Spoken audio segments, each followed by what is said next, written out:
Halo teman, kali ini saya akan share 5 ciri pinjol yang dicabut izinnya oleh OJK. Nah, video ini buat teman-teman sekarang yang sedang galbay di pinjaman online dan berharap jika pinjaman online itu akan terkena sanksi OJK dan dicabut izinnya. Nah, berikut saya sampaikan 5 ciri pinjaman online yang akan dicabut izinnya. Yang pertama, pinjol dengan pertumbuhan yang tidak sehat. Nah, ini bisa dilihat dari neraca keuangannya, apakah sehat atau tidak, permodalannya kuat atau tidak. Karena biasanya permodalan ini menyangkut yang namanya sistem keuangan. Kalau permodalannya cuma sedikit, tidak disokong dengan yang namanya hutang luar negeri atau modal asing, lama-kelamaan akan bangkrut dengan sendirinya karena tingkat galbaynya sangat tinggi sekali. Nah, ini menyangkut tentang keuangan ya teman, jadi harus paham tentang ini. Nah, untuk yang kedua adalah pinjol yang melanggar privasi dan keamanan data. Nah, di Play Store sendiri kita bisa lihat kalau banyak sekali pinjaman online yang sudah melanggar privasi dan keamanan. Salah satunya dengan menyadap nomor HP, menyadap galeri. Ini pada saat kita install aplikasinya kan diminta yang namanya izin aplikasi untuk membaca kontak dan membaca galeri kamera seperti itu. Jadi itu sebenarnya untuk OJK telah melanggar yang namanya privasi kita sebagai pengguna atau konsumen pinjaman online.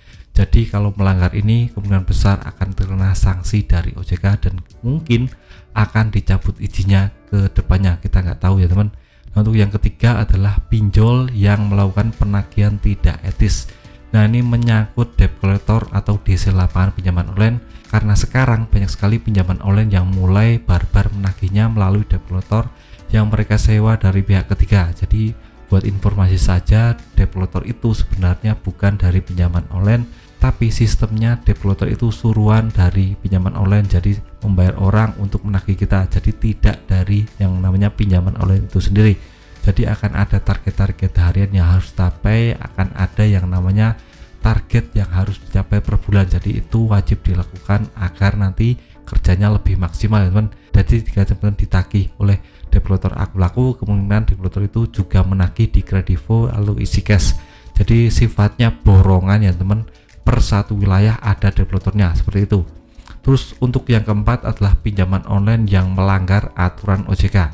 Nah, ini berhubungan dengan yang namanya aturan-aturan OJK. Kita tahu aturan OJK itu sudah tertulis di nomor 19 tahun 2023 tentang penagihan debt collector, yaitu tentang bunga dan denda yang kita tahu sudah turun ya teman, dari kemarin 0,3 sekarang jadi 0,1% per hari. Jadi teman-teman bisa kalkulasi saja hutang pokok teman-teman ada berapa dikali 0,1, itu ketemunya bunga dan denda harian. Itu sudah ketok palu dari OJK teman. Jadi jika umpamanya pinjaman online melanggar ini atau melanggar aturan-aturan yang lain, itu akan kena sanksi dari OJK, bahkan mungkin akan dicabut izinnya jika sudah fatal sekali. Nah, kita tahu Aku Laku kemarin terkena SKU, surat keterbatasan usaha ya teman, jadi tidak bisa untuk melakukan transaksi di Aku Laku kemarin karena kena sanksi, dan mungkin ke depan akan banyak sekali pinjaman online yang akan diilegalkan. Investri juga sudah resmi jadi ilegal, jadi teman-teman bisa lebih tenang kalau ada pinjaman di Investri. Nah, untuk yang kelima adalah pinjaman online dengan keluhan konsumen yang meningkat. Nah, ini banyak sekali terjadi karena kita bisa adukan masalah pinjaman online ini melalui SMS, melalui WA, melalui email pengaduan. Nah, saya sudah buatkan di deskripsi, ada SMS, ada WA dari OJK. Teman-teman bisa langsung saja kontak dengan OJK jika teman-teman ada keluhan seputar pinjaman online, seputar penagihan, seputar bunga dan denda yang tidak sesuai dan banyak hal lainnya. Jadi jika teman-teman ada keluhan, langsung saja berbicara dengan OJK melalui kolom-kolom yang sudah saya berikan tadi. Nah, saja video singkat dari saya tentang 5 ciri pinjol yang akan dicabut izinnya oleh OJK. Semoga teman-teman bisa terinspirasi dan bisa mengambil manfaat dari video ini. Sekian video dari saya, semoga bermanfaat. Tetap semangat kehidupan yang lebih baik.